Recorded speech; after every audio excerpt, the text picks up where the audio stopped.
Olá, gente, bom dia a todas e todos.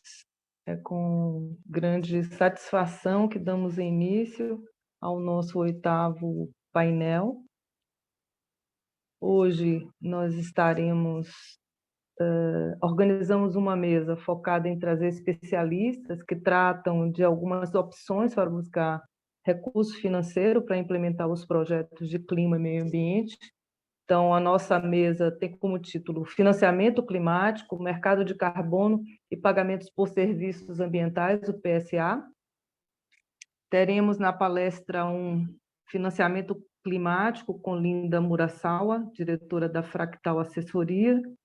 Palestra 2, Mercado de Carbono com William Wills, da ONG Centro Brasil no Clima. E a palestra 3, Pagamentos por Serviços Ambientais, PSA, com Marcele Chamusca, da Secretaria do Meio Ambiente do Estado da Bahia, a SEMA. Teremos também a participação especial do secretário de Agricultura, Recursos Hídricos e Meio Ambiente de Aracatu, senhor Robério Aires,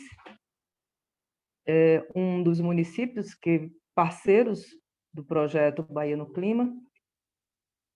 Agradecemos a todas as lideranças e integrantes dos GTs, dos municípios parceiros, bem como toda a audiência presente, ambientalistas, acadêmicos, movimentos da sociedade civil. Eu sou Letícia Moura e, junto com o idealizador do projeto, Virgílio Machado, estou coordenadora do Bahia no Clima. Como já disse Virgílio, a gente pede que todos permaneçam com os áudios fechados, para que a gente possa ter uma melhor experiência durante as palestras. Queremos identificar vocês, então pedimos mais uma vez que coloquem ao lado do nome o município ou movimento a qual vocês estão ligados, e pedimos que as perguntas sejam endereçadas no chat, com a palavra pergunta no início, para que a gente possa identificar os questionamentos mais facilmente. Agradecemos, então, a todas e todos, que tenhamos todos um excelente evento. Virgílio, com você. Obrigado, Leti. Obrigado pela abertura. Mais uma vez, para o pessoal que está chegando, quero agradecer as presenças todas, que a gente tem aí mais um grande evento. O Bahia no Clima tem primado por uma curadoria bastante exigente, uma curadoria que traga, de fato, pessoas que tenham uma mensagem clara, acurada, uma mensagem que se coloque como uma ferramenta para os municípios baianos, especialmente os municípios que foram selecionados para essa etapa, né, do Bahia no Clima, preparando os municípios, o nome do projeto. E o que a gente pode dizer é que estamos extremamente entusiasmados com o que chegou, com a programação do Bahia no Clima, com o retorno de quem está o Bahia no Clima, para quem está usando esta ferramenta, né?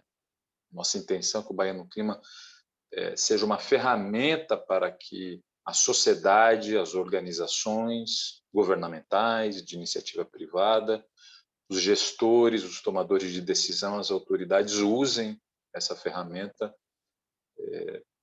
para que a gente possa caminhar com uma velocidade maior do que a gente caminhou até aqui, isso de uma forma genérica, para adaptação às mudanças climáticas. Sim, para a mitigação também, para a redução das emissões, que é de extrema importância, mas a gente tem um entendimento que um dos territórios mais vulneráveis às mudanças climáticas, que é a Bahia do Brasil, um dos territórios mais vulneráveis do mundo, deve estar muito atento à adaptação às mudanças climáticas, né? Nós iniciamos a nossa etapa primeiro pelo entendimento do que é a alteração do clima, né? Então, fizemos uma introdução, né, com o professor Gemison ali no início, o que são as mudanças climáticas. Depois foram por um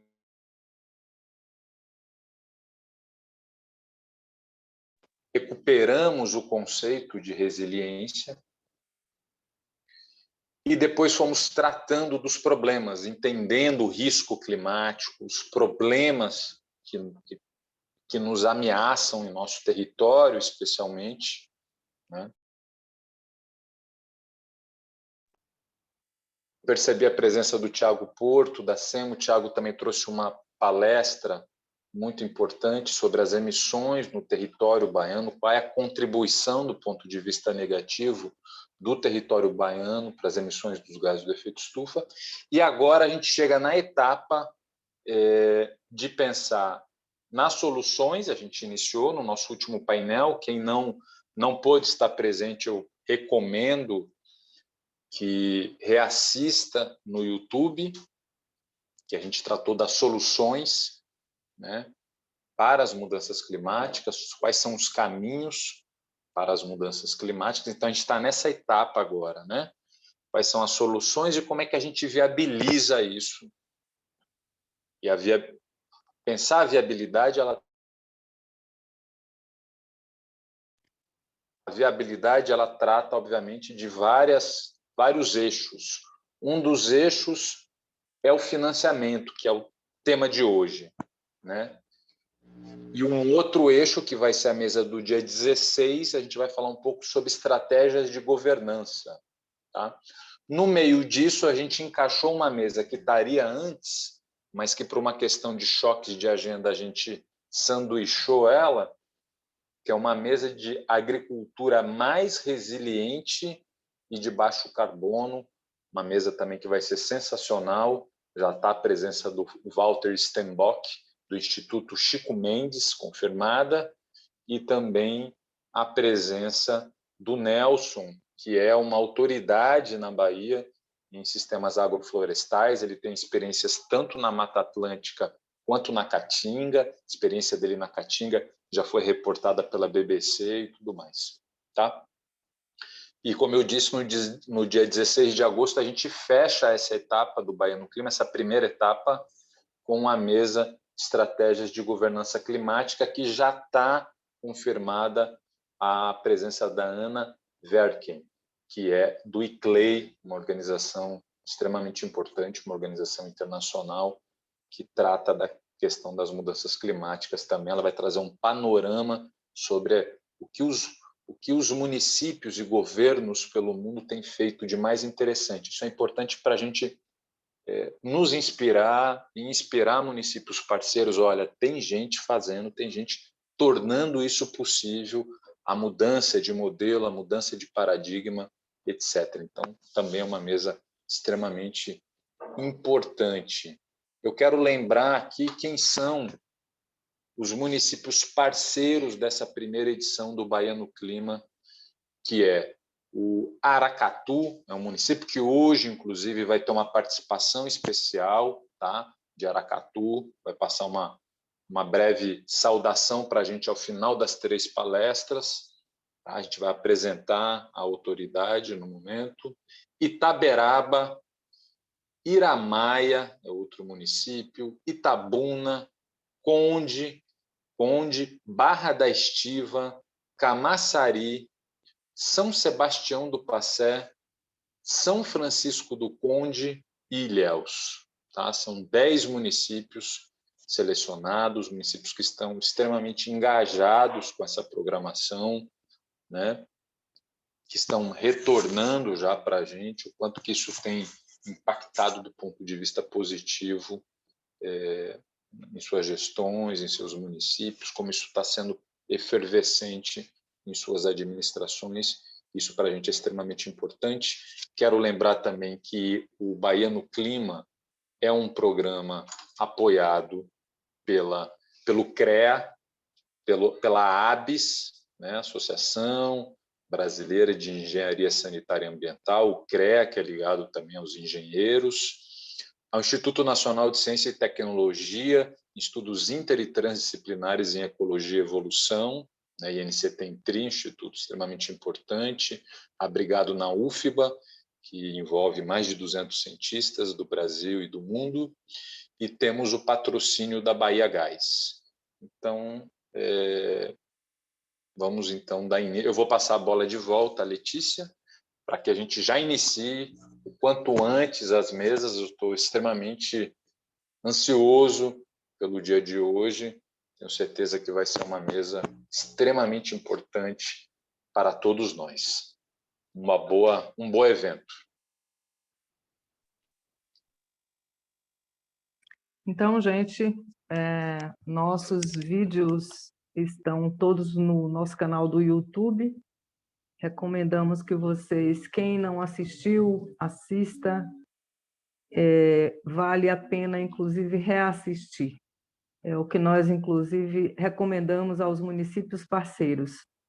Como disse Virgílio, nós fizemos essa curadoria considerando não apenas trazer a complexidade do tema, né, das mudanças climáticas e as suas transversalidades, mas também trazer,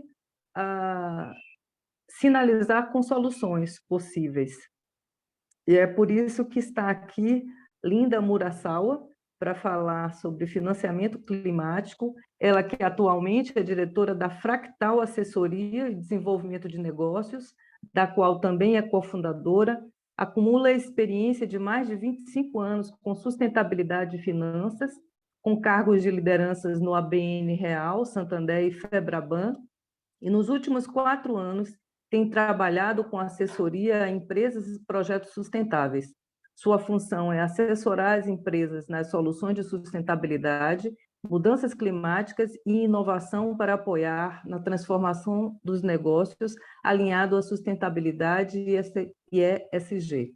Graduada pelo Instituto Tecnológico da Aeronáutica, o ITA, possui especialização pelo Instituto Mauá de Tecnologia, Instituto de Ensino Superior e Pesquisa, o INSPER, e pela Cambridge University. Especialidades em sustentabilidade corporativa, o ESG, ambiental, social e governança, financiamentos climáticos, financiamentos verdes, financiamentos sustentáveis, investimentos responsáveis, Equurus Research, mercado de carbono e negócios inclusivos. Trabalhou no setor financeiro e industrial, nacional e internacionais, realizou palestras para o Programa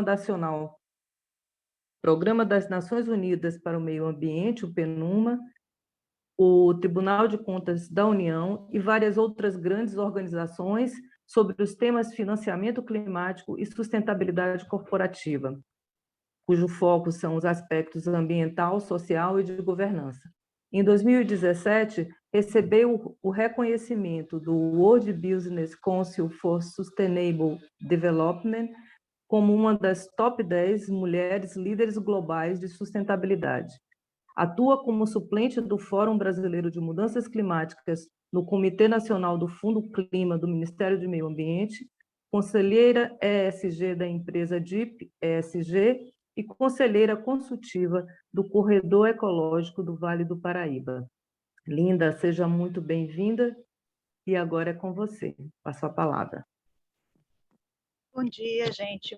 Bem, primeiro, espero que estejam todos me ouvindo e quero agradecer muito o convite, Letícia, Virgílio, é uma honra estar aqui e muito bom ver que a Bahia está assim tão empenhada com as questões climáticas, né? A gente sempre fica muito feliz com o envolvimento de um tema tão prioritário, não só para o Brasil, né, mas para o mundo. Então, a gente vai falar um pouco, né, da parte de financiamentos que me foi pedida, e eu acho que, deixa eu só fazer um compartilhamento aqui de tela, que eu fiz uma pequena apresentação rápida para a gente poder, né, sempre visualizar um pouco o que a gente está falando, né? Então, aqui as informações e falar um pouco sobre o conceito, né, do que é o financiamento climático. Oi, Virgílio. Linda, chegou Oi. bem, a tela chegou perfeitamente aqui. Eu vou te dar uma sugestão de não segurar o microfone para a gente ver como fica, porque ele está só tendo algumas interrupções, tá bom? Tá bom, alguns ruídozinhos. Tá bom assim, Virgílio? Vamos lá. Tá bom, eu vou tirar também aqui a tela para não atrapalhar a visualização, tá?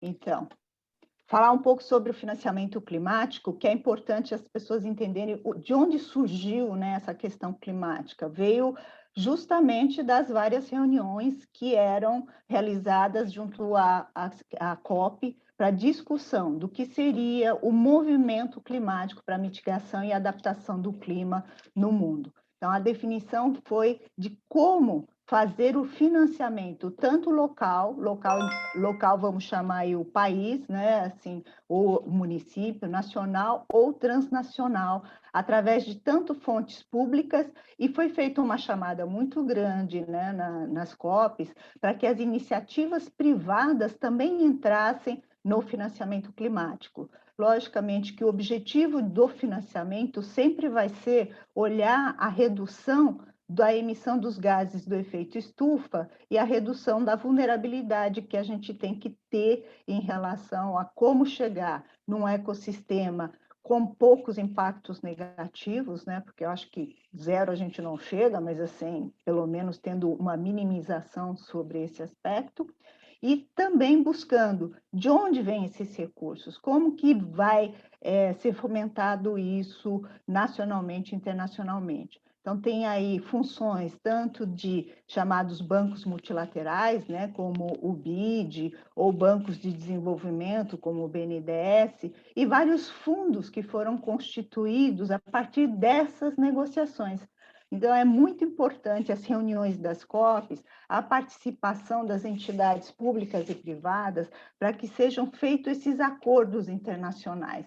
Porque o financiamento, ele segue mais ou menos esse macro fluxo. Então, você tem uma COP, onde são decididas, né, toda a parte de atividades, quais são os países membros que vão participar, e aí vem o pós-COP, né, como é que se implementa essas discussões. Essas discussões, elas são levadas, então, aos entes, como os governos, né, tanto e das grandes empresas, para ajudar nessas decisões. Então, um exemplo disso foi a formação do Green Climate Fund, pós-COP do Acordo de Paris, onde começou-se a discutir os países que tivessem mais recursos pudessem ajudar os países, né, de uma maneira geral, a conseguir atingir os objetivos de baixa emissão. Então, esse Green Climate Fund, hoje, ele Linda, Oi? o pessoal está pedindo que se você puder colocar em tela cheia para todo mundo visualizar melhor, pode ficar mais interessante. Que tá... Está em tela cheia. Para a gente ela tá aparecendo todos os seus comandos aqui para a gente. Deixa eu só ver o que acontece aqui, Virgílio. Estou colocando de novo em tela cheia. Deixa eu ver aqui a grade aqui. E aqui vamos tirar aqui. Não está saindo. Você está falando desse controle aqui em cima, né? Isso, em cima e nas laterais a gente está vendo também. Esse da lateral eu tirei aqui também. Mas ele não está sumindo, ele não está saindo da tela.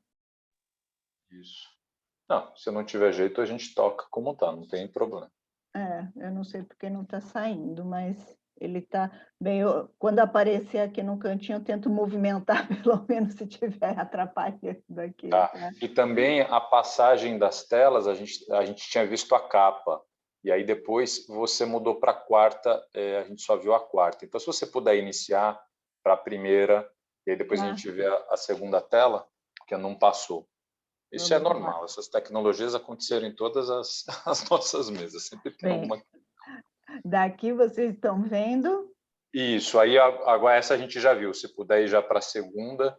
A segunda eu não entrei no mérito, porque a Letícia fez a introdução, né? Tá.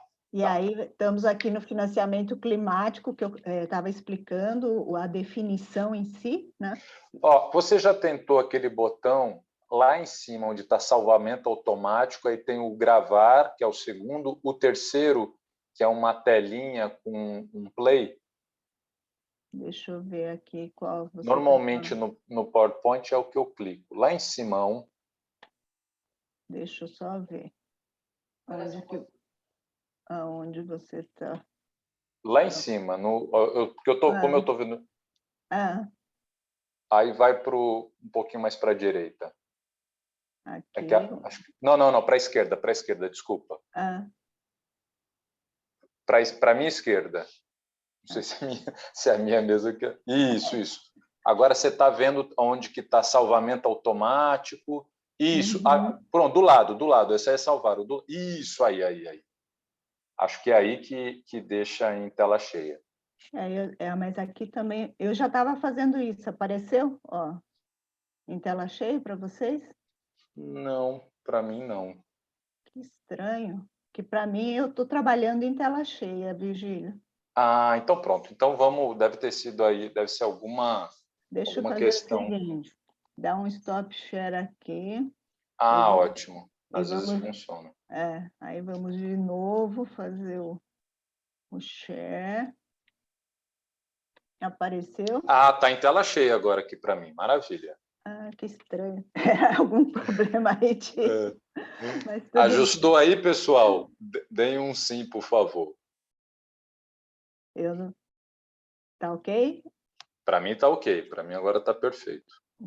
Tá bom, ótimo. Aqui, então, eu estava falando para vocês sobre o financiamento, né, as definições, e aí eu estou aqui no fluxo. Estão enxergando o fluxo agora? Estamos enxergando bem. Agora está tudo perfeito. Ah, ótimo.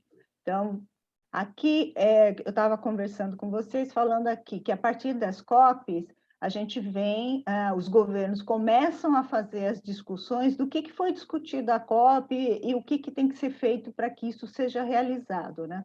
Então, a partir do Acordo de Paris, foi realizada uma conversa entre o governo e várias entidades públicas e privadas para se criar o Green Climate Fund.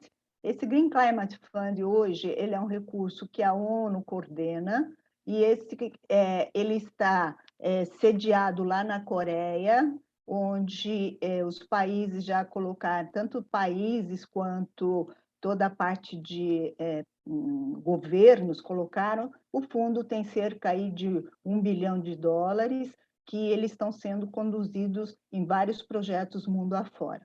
Esses fundos ou recursos internacionais, eles são acordados junto com o governo local. Por exemplo, se o Brasil quer uma parte desse recurso, ele vai conversar, vai definir uma forma de governança, como que vai ser monitorado, como é que ele vai estar reportando como é que esses recursos estão sendo utilizados, quais são as condicionantes para que ele possa utilizar esse recurso.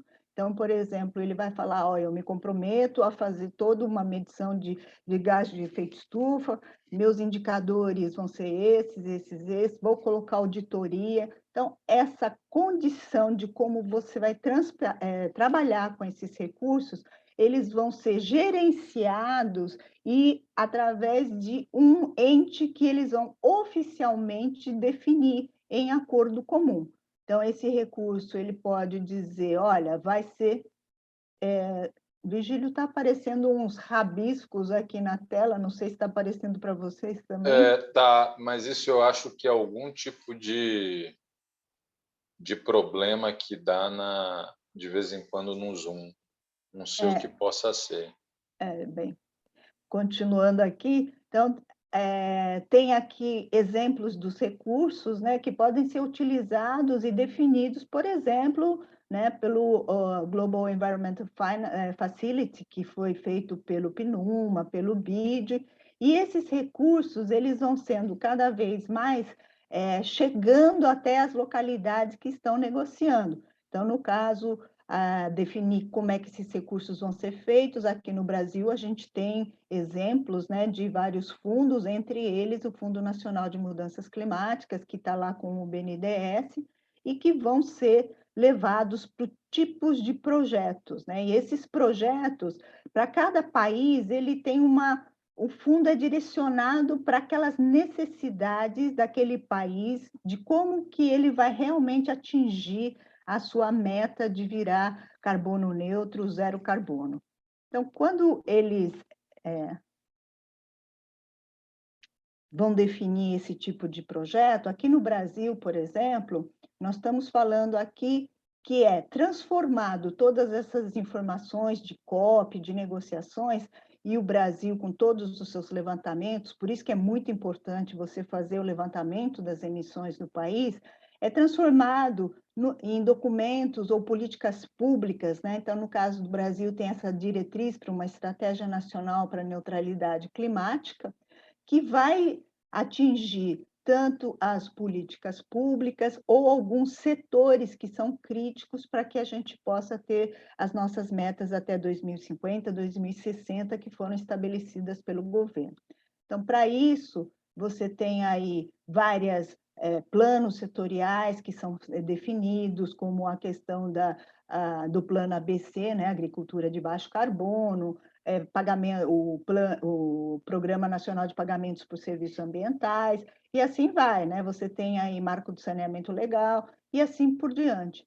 Estes planos, eles vão estar endereçando, no caso, a necessidade do Brasil focar para a redução das suas emissões, tá? Então, aqui eu já começo a trazer como é que isso chega até uma entidade que vai estar fazendo o financiamento. Então, a entidade financeira, a instituição financeira, ela vai entender as necessidades que o mercado tem para que se chegue numa redução de carbono e vai transformar isso dentro de casa, dentro de uma linha de financiamento que a gente chama de instrumentos financeiros.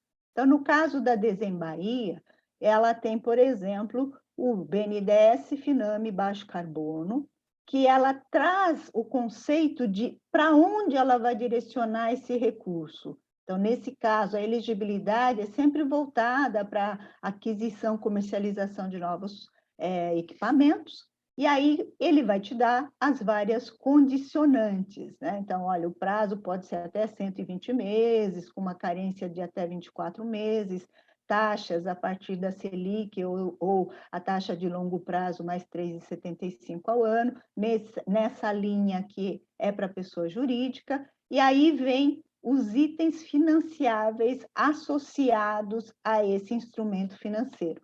Então, nesse caso aqui, alguns exemplos são ônibus elétricos, híbridos, caminhões movidos a biocombustível e assim por diante. Aí você vai ter outros recursos, né? Então, no caso, cada instrumento financeiro, ele endereça de forma que a instituição, ela enxergue não só as necessidades locais, mas também dentro da instituição, ela tem que fazer um monitoramento, tem que fazer o acompanhamento e tem que entender quais são os próprios riscos que ela está assumindo. É o famoso apetite de risco que a organização está assumindo. Então, ela vai dizer, olha, eu tenho aqui o BNDES Fundo Clima para fazer justamente eficiência energética, redução de emissão de gás de efeito estufa, com estas condições, e ele vai estar dizendo quais são os itens elegíveis. Então, só para vocês terem uma ideia, né, no caso do Desembahia, são esses. Aí você tem aqui um exemplo do Banco do Nordeste, que trabalha com o Fundo do Nordeste, onde você tem um programa para o desenvolvimento de energia solar, né? E outro que é para vários tipos de projetos considerados sustentáveis. Então, nesse caso aqui do solar, ele vai estar com essa elegibilidade, essas condições, e os itens financiáveis são todos os sistemas de micro e mini geração de energia elétrica, fotovoltaica e eólica. Então, tudo que vocês viram nos dias anteriores, né, de é importante a gente trabalhar com energia renovável, precisamos fazer com que a nossa matriz energética se torne cada vez mais renovável, é isso que é endereçado pelo recurso. O recurso ele enxerga essas necessidades e vai sendo transformado para chegar em todos os patamares, não só do país, do estado, do município, mas também tanto pessoa física quanto pessoa jurídica, né? Então, aqui nesse caso aqui do Fundo Verde, né, nós estamos falando aqui de florestas, né, a tentar fazer todo um regramento em relação à questão de recuperação ambiental, convivência com o semiárido e toda a parte de energias renováveis também. Nós temos aqui também outro exemplo, que é o FUNBio.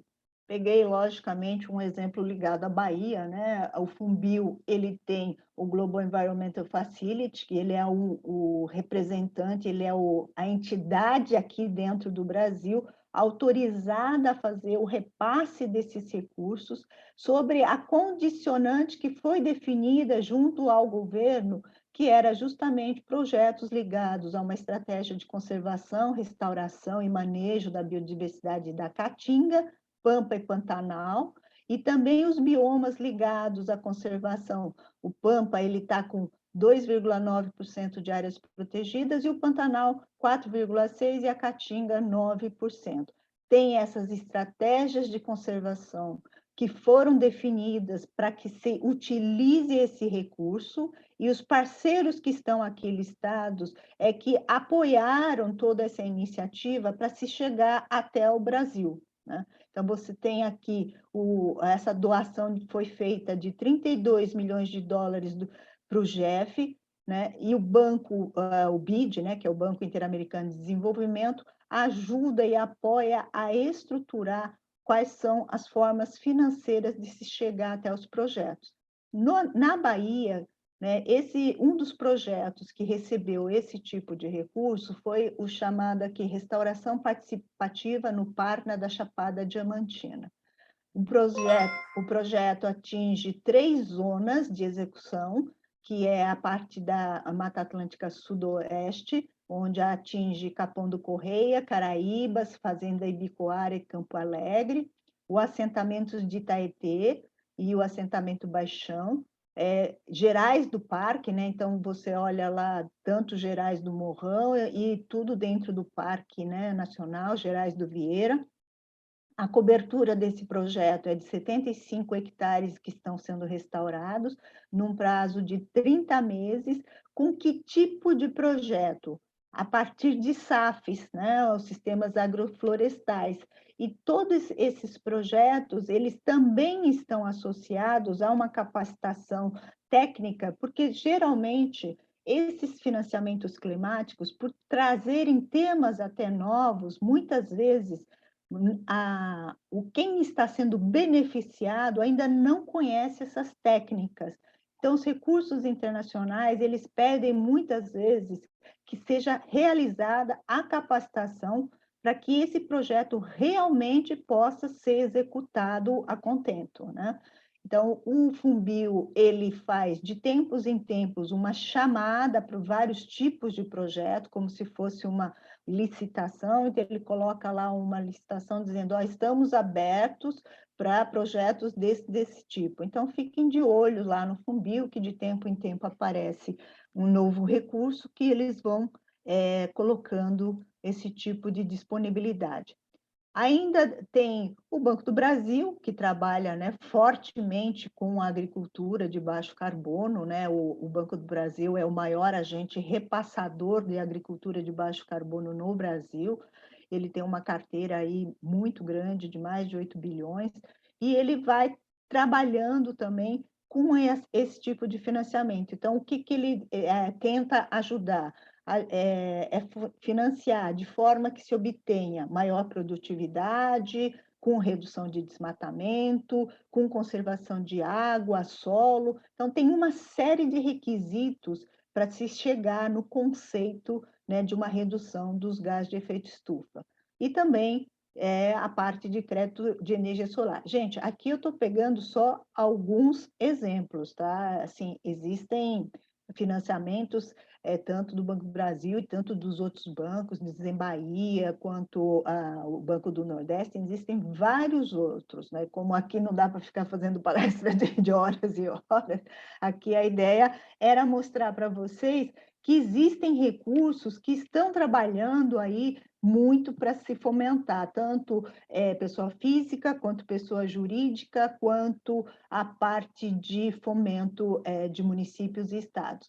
E aqui eu trouxe, só para vocês terem uma ideia, uma visão geral de toda vez que vocês precisam de um financiamento, você precisa ter um andamento, digamos, dentro do processo. Você vai ter sempre um projeto, né? Esse projeto você vai apresentar não só a descrição, informações financeiras, a documentação de quem é você, ou é o município, ou a pessoa jurídica. Essas informações vão ser passadas para a instituição financeira, que vai avaliar o que a gente chama de 5 Cs, né? A análise de crédito, ela é sempre baseada observando o caráter, a capacidade, o capital, as condições e o colateral, tá? Então, a partir essas análises que são realizadas em cima do projeto, eles vão estar olhando quais são os riscos envolvidos nesse projeto, classificar este risco em alto, médio ou baixo para chegar numa proposta que ele possa entregar ao requerente, ou até mesmo declinar se ele achar que a proposta não está atendendo a vários dos requisitos. Bem, rapidamente, gente, era mais para mostrar para vocês que financiamentos climáticos, para você encontrar o financiamento climático, assim, ele não está carimbado ou não está descrito, por exemplo, na instituição financeira com o nome financiamento climático. Ele vai estar descrito, como eu mostrei para vocês, tipo, olha, financiamento de energia solar, financiamento da agricultura de baixo carbono e assim por diante. Então, a ideia é entender sempre qual é o tipo de projeto que está associado às métricas de redução de emissões e os estímulos, né, que estão sendo feitos tanto localmente quanto internacionalmente. Bem, rapidamente era isso que eu tinha que falar, gente. Então, deixa eu parar aqui a apresentação e passar a palavra de volta ao Virgílio. Oi, Linda, gratíssimo. Você deu um overview assim muito importante, muito necessário. É esse o nosso objetivo mesmo, né? Despertar todo mundo para cada tema e subtema, e aí a partir disso as pessoas podem aprofundar, porque já estão todas as dicas, os caminhos, os ingredientes necessários. Já tem um pessoal pedindo a sua apresentação, inclusive, né? Se você autorizar, eu vou compartilhar com o pessoal. E super obrigado. Vou pedir para você ficar até o final para que a gente possa te endereçar aí algumas perguntas para a gente dar uma aprofundada, tá bom? Sim, sem problemas. Obrigada, gente. A gente que super agradece. Vou passar a bola de volta para a Letícia. Muito obrigada, Linda, por essa excelente explanação. Então, esse desafio em tão breve tempo, conseguir fazer um apanhado geral como você fez. Certamente as pessoas vão consultar a sua explanação algumas vezes para se aprofundar. Agradecemos muito. E agora eu vou passar a palavra para o nosso segundo palestrante, William Will, que vai falar sobre o mercado de carbono. Ele que é diretor técnico do Centro Brasil no Clima desde 2020 e também coordenador técnico do Centro Clima COP UFRG, onde trabalha desde 2004. Como sócio-diretor da EOS Consultoria, está desde 2013, possui ampla experiência auxiliando na descarbonização de grandes empresas privadas no Brasil, como a Braskem, Ternium, Prumo Logística, Votorantim, GNA e Ineva, além de ter prestado consultorias no tema de precificação de carbono para o IBP, CNI, ABAL e o Bacen. Graduado em Engenharia Elétrica e Eletrônica pela UFRG, é mestre e doutor pelo Programa de Planejamento Energético da COP UFRG, com período de pós-doutorado no mesmo programa. Participou em mais de 30 projetos de pesquisa sobre cenários de mitigação e inventários de gases de efeito estufa, é autor principal ou coautor de mais de 25 publicações internacionais e nacionais e é revisor de diversas revistas científicas indexadas. Trabalhou na CIRE de França em 2010 e 2011 durante parte do seu doutorado para desenvolver o IMACLIN-RBR, um modelo de equilíbrio geral recursivo para avaliar os impactos de políticas energéticas climáticas e de precificação de carbono no Brasil. Trabalhou ainda como consultor internacional em instituições como o UNDP, UNEP, CEPAL, Banco Mundial, IASA e o WRI. É um dos autores brasileiros na publicação anual do Emissions Gap Report, UNEP, e é revisor do Grupo de Trabalho 3, do IPCC, que é o grupo que avalia opções de mitigação às mudanças do clima. William, seja bem-vindo. Passo agora para você a palavra. Muito obrigado, Letícia. Obrigado, Virgílio, pelo convite. Peço desculpas pela longa biografia. Quando eu enviei, eu imaginei ela sendo impressa, né, num folder, alguma coisa assim, acabou ficando um pouco longa. Mas obrigado aí pela participação de todos. Eu vou compartilhar minha tela, preparei uma apresentação. Vamos ver se eu consigo apresentar já em tela cheia.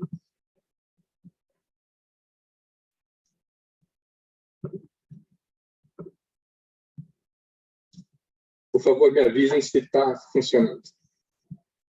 Estão vendo minha tela? Tudo ok. Ótimo. Então, vou falar um pouco sobre o mercado de carbono no Brasil, né? Um pouco mais em teoria do que na prática, porque o mercado ainda não existe, pelo menos o mercado regulado. Eu sou diretor do projeto do CBC, como a Letícia falou. Então, vamos lá. Uma breve introdução. A precificação de carbono vem desempenhando um papel importante no incentivo a ações de baixo carbono.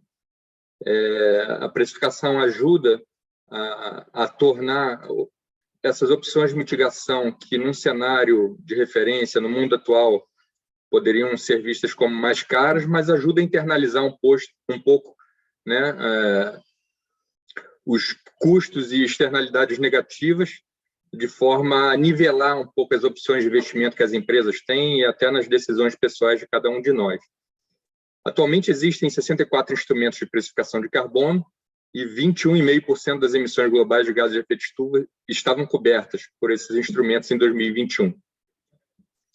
O Brasil é bastante peculiar, devido às suas características territoriais, possui um sistema energético com grande participação de renováveis, tem diversas opções de mitigação a baixos custos, especial no setor florestal. Temos biocombustíveis, né, extensas áreas agricultáveis com bastante sol, então temos muita opção de bioenergia e etc. Isso resulta, né, numa intensidade de carbono da nossa energia muito baixa, muito mais baixa que a maioria dos países, que a grande maioria dos países do mundo. E então, devido a isso, o Brasil se encontra em uma posição privilegiada em relação ao resto do mundo para promover a redução de emissões e para a geração de créditos de carbono. Se houver uma precificação, né, essa precificação aumentando para o mundo inteiro, o Brasil tende a ser beneficiado por esse tipo de política, porque com uma intensidade de carbono menor na nossa economia, né, como a precificação de carbono é dólares por tonelada emitida, a gente tende a ter uma perda menor de competitividade que outros países. Então, comparativamente, a gente ganha competitividade com outros países. Decreto presidencial lançado agora em maio, se não me engano, de 2022, e o PL lá de 2021, 528, são importantes pontos de partida também para que esse mercado venha a funcionar no Brasil. Com a ressalva de que o mercado só vai funcionar, assim, o decreto criou o mercado, né? Mas ele só vai funcionar, só vai ter transações quando certos setores forem obrigados a reduzir emissões. Quando eles forem obrigados a reduzir emissões, que eles vão olhar no mercado quem está vendendo créditos, e aí vai começar a ter transações. Antes de ter uma obrigação de redução de emissões, esse mercado está criado, mas ele é inócuo, ele acaba não funcionando na prática, a não ser um mercado voluntário, né, que já existia e vai continuar a existir. Então, premissas básicas, né, de um mercado de carbono no Brasil. Precisa ter consistência com princípios, conceitos e obrigações da UNFCCC e do Acordo de Paris, coerência com os princípios do artigo 6º, né? prevenção de dupla contagem e outros princípios relacionados, possibilidade de sinergias da política de precificação de carbono no Brasil com outros mercados setoriais, né, e nacionais, e a necessidade da gente ter um sistema de MRV, medição, relato e verificação robusto e compatível com os princípios da UNFCCC, de forma que a gente possa vender crédito eventualmente e, com isso, aumentar a competitividade brasileira, trazer recursos para o país, etc. Custo-efetividade, né? Mecanismos de precificação de carbono se dividem em 3 categorias principais: esquemas de comércio de emissões, o mercado de carbono, né? Onde o governo coloca um teto de emissões ou dá permissões de emissões para os setores da economia, e os setores escolhem se eles emitem aquele total ali ou se eles reduzem internamente suas emissões e vendem as permissões de emissões sobressalentes no mercado, né? E outros setores que não conseguiram reduzir tudo que era necessário podem vir a comprar essas permissões. Outro princípio aí, mercados estaduais ou regionais tendem, em teoria, a ser ineficientes. Por quê? Devido à facilidade de carbon leakage. Se a Bahia, por exemplo, vem na frente do governo federal, coloca o mercado estadual de carbono, a Bahia vai reduzir suas emissões, mas isso vai aumentar o custo das empresas que estão localizadas na Bahia, e essas empresas, na hora de fazer expansões, vão pensar em fazer em outros estados menos regulados, né, em torno ali da Bahia, de forma que as emissões que ocorreriam na Bahia acabam indo para outros estados, a Bahia perde competitividade, perde empregos para os estados vizinhos que vão receber, então, essas fábricas. Então, quanto maior for o mercado, a fronteira do mercado, mais eficiente ele tende a ser. Tá? Quanto mais regionalizado e menor o mercado, mais ineficiente ele tende a ser por causa disso e outras questões que não caberia explicar aqui. Então, a decisão de reduzir emissões ou pagar o preço de emissão é tomada pelo agente econômico da fonte regulada, que compara o preço do poluente precificado, no caso CO2 equivalente, com o seu custo marginal de mitigação. Traduzindo aqui para a gente, né? O agente regulado opta pela forma mais barata de cumprir a regulação. Ele vai olhar no mercado quanto está o custo da tonelada de carbono, da permissão, sei lá, $10 por tonelada. O meu custo de redução é maior que $10 por tonelada, eu não vou reduzir internamente, vou comprar no mercado essa redução. Agora, se meu custo interno for menor que $10 por tonelada, tiver uma opção barata de mitigação, eu vou introduzir ela domesticamente dentro da minha empresa e não vou precisar comprar no mercado, e as permissões que eu recebi que sobrarem, eu posso eventualmente vender no mercado para outras indústrias que tenham mais dificuldade com um custo maior de redução. Então, isso cria oportunidades de minimização de custos, né, com essa liberdade de escolha tecnológica, e fomenta também os setores econômicos a buscarem novas opções de redução de emissões, que a ciência ainda não viu, mas que, na prática, né, com as empresas buscando reduzir suas emissões, vão acabar chegando a outras opções que a gente não consegue vislumbrar ainda, né? Então, agentes econômicos com menor custo de controle, menor custo de redução de emissões, reduzem mais do que o necessário, porque é mais barato controlar do que pagar o preço. E, com isso, podem vender seus créditos. Então, algumas características desejáveis, tá, do mercado de carbono, da precificação de carbono no Brasil. Deve ser um sinal forte de longo prazo para reduzir incertezas relativas a investimentos privados. Não adianta ter um governo agora que decreta uma meta muito ambiciosa, entra um outro governo que reduz essa meta. Isso causaria incertezas muito grandes, tá, no mercado, e uma inércia por parte do setor produtivo. E isso é uma das críticas que o decreto sofreu, o decreto presidencial criando o mercado de carbono no Brasil. Por quê? Porque um decreto ele não tem uma força de lei, é um decreto que qualquer chefe do executivo pode decretar, né? E o próximo presidente, seja esse ou outro, ele pode cancelar esse decreto sem passar pelo Congresso e etc.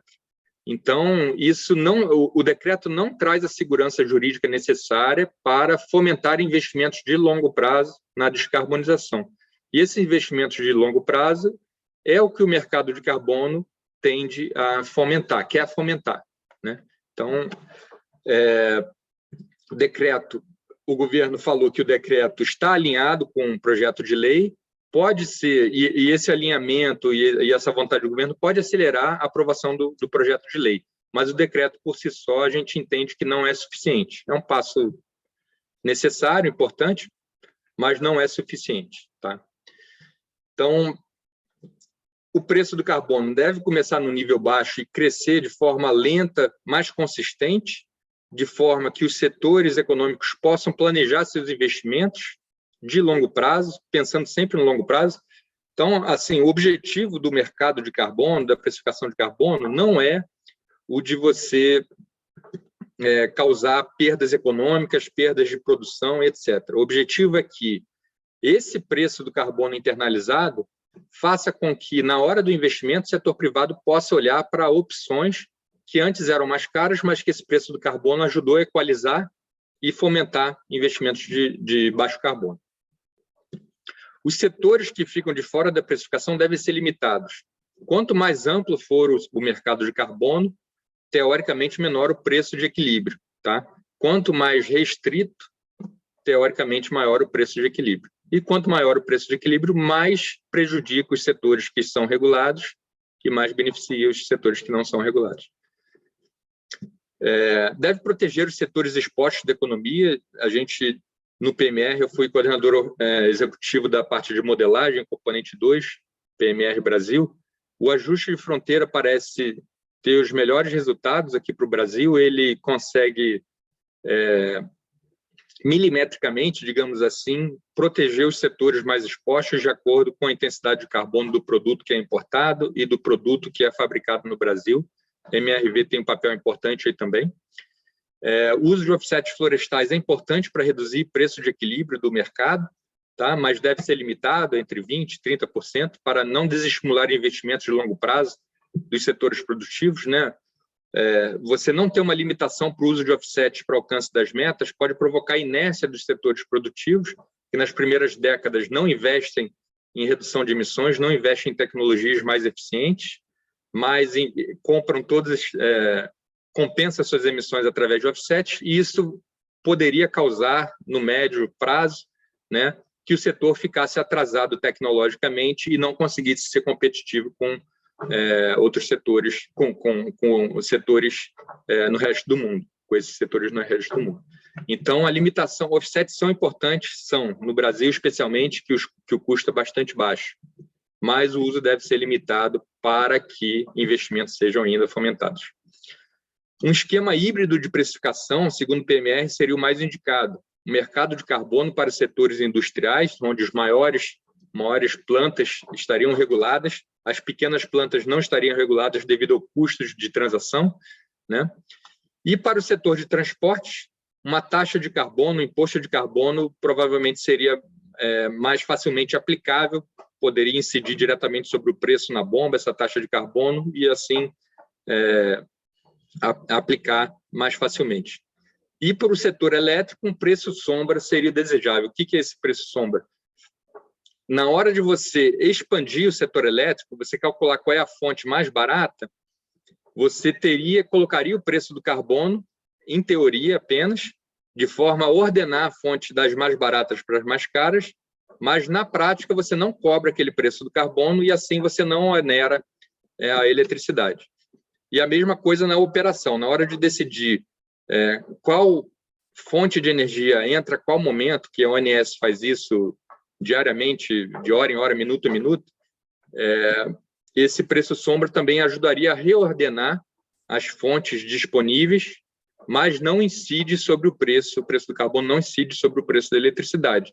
Por quê? Porque o agente do setor elétrico não tem a escolha sobre produção ou não. A ANS vai lá e determina que tal termoelétrica, tal hidrelétrica despachem em tal momento. Então, esse preço sombra no setor elétrico seria importante. E a precificação de carbono, o mercado de carbono deve ser socialmente amigável, fiscalmente neutro, todos os recursos arrecadados devem ser devolvidos para a economia para não aumentar a carga fiscal, né?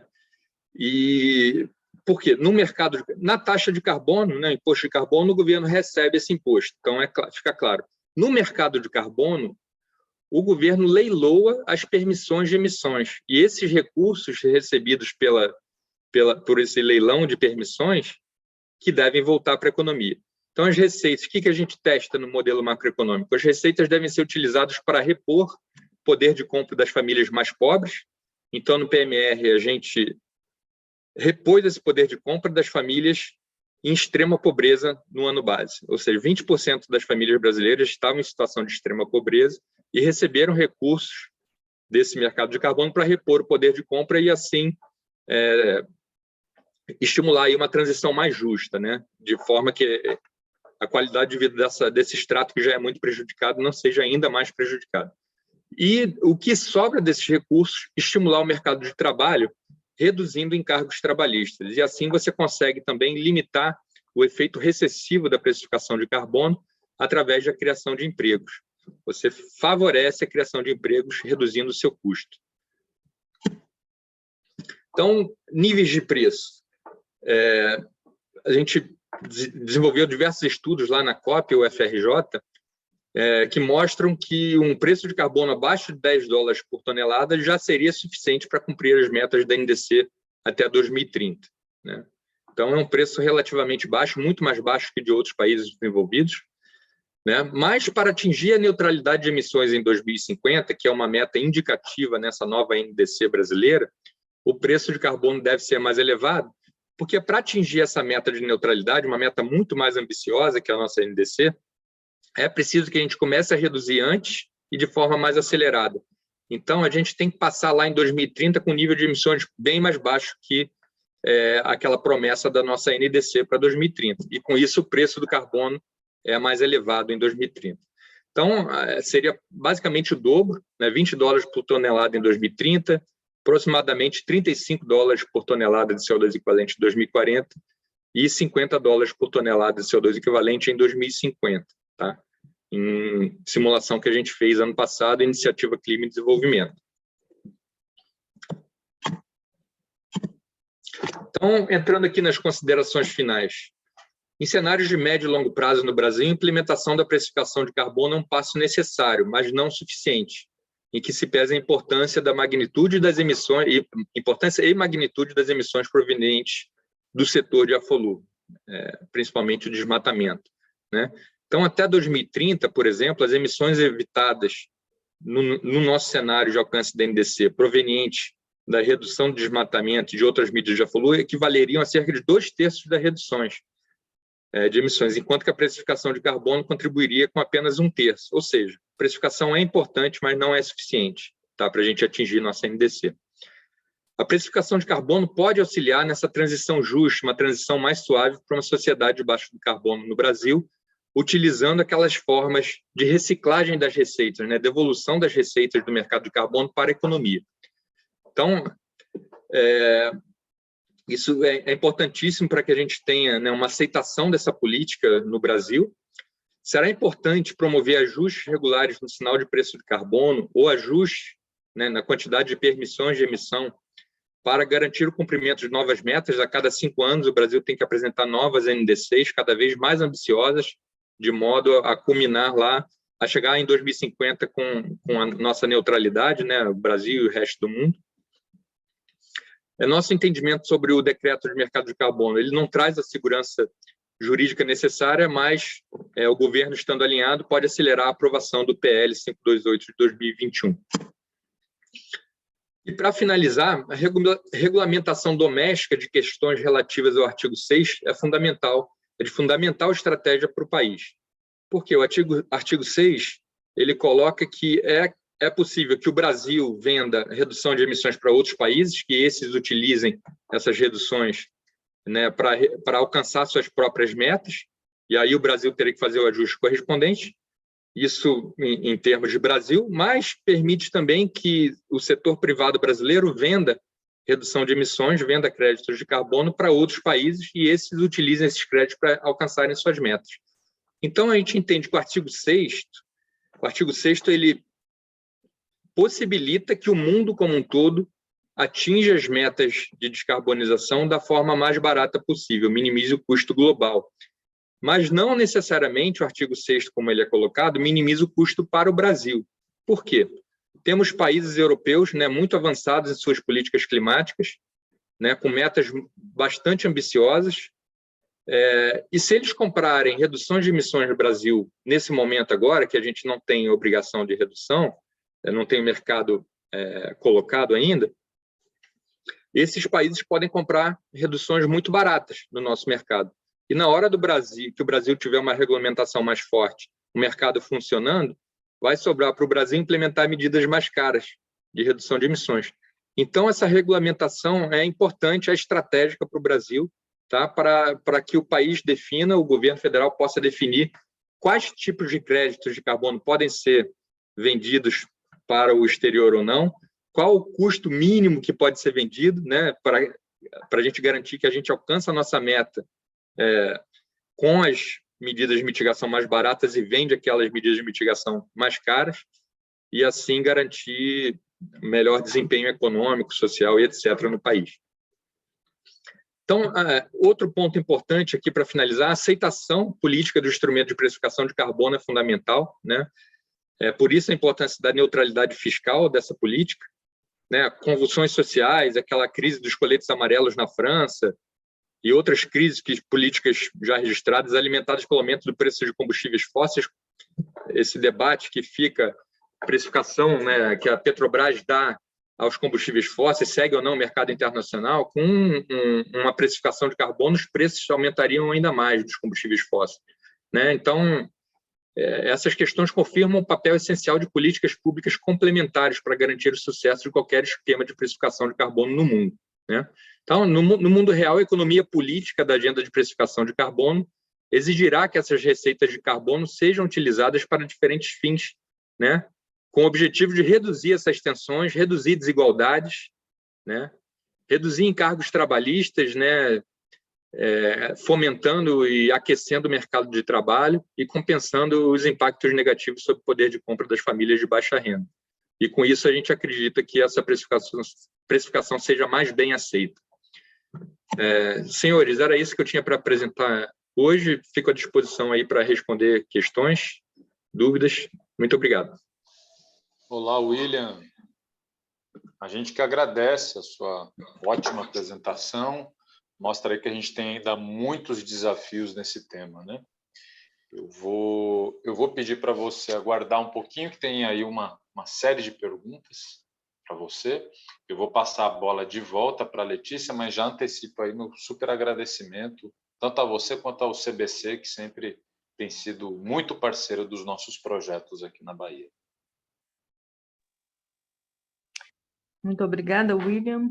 Faço as palavras de Virgílio. Chamo agora para a palestra 3, a Marcele Chamusca, que vai falar sobre pagamentos por serviços ambientais.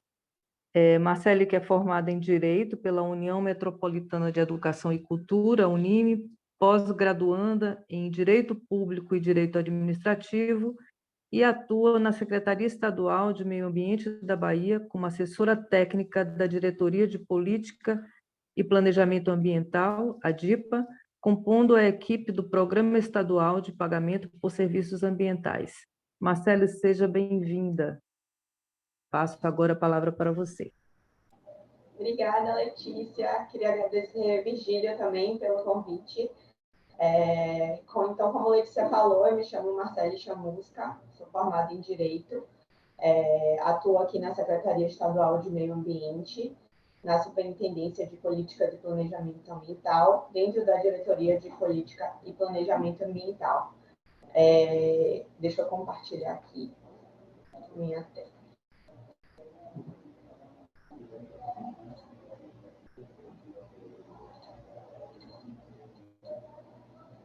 Vocês estão vendo aí? Tudo ok. Se você puder também ampliar a tela, fica ótimo. Ficou em tela cheia? Ainda não. Para mim, pelo menos, ainda não.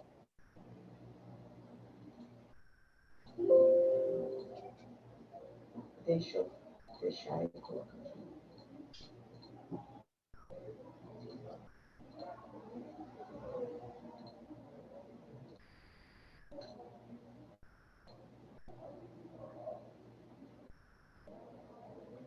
E agora? Para você, Alex. Para mim ainda não. Não sei se para o pessoal, mas não tá entrando tela cheia. Para mim tá em tela cheia aqui. Para o pessoal também não. O pessoal respondendo aqui. Você chegou a clicar em F5? Clicou, né? Se está cheia para você, você clicou. Foi agora? Não, a tela cheia não está entrando. Quer parar de novo e tentar mais uma vez? Compartilhamento? Normalmente é uma questão do Zoom mesmo que dá essas. Tá, deixa eu colocar aqui.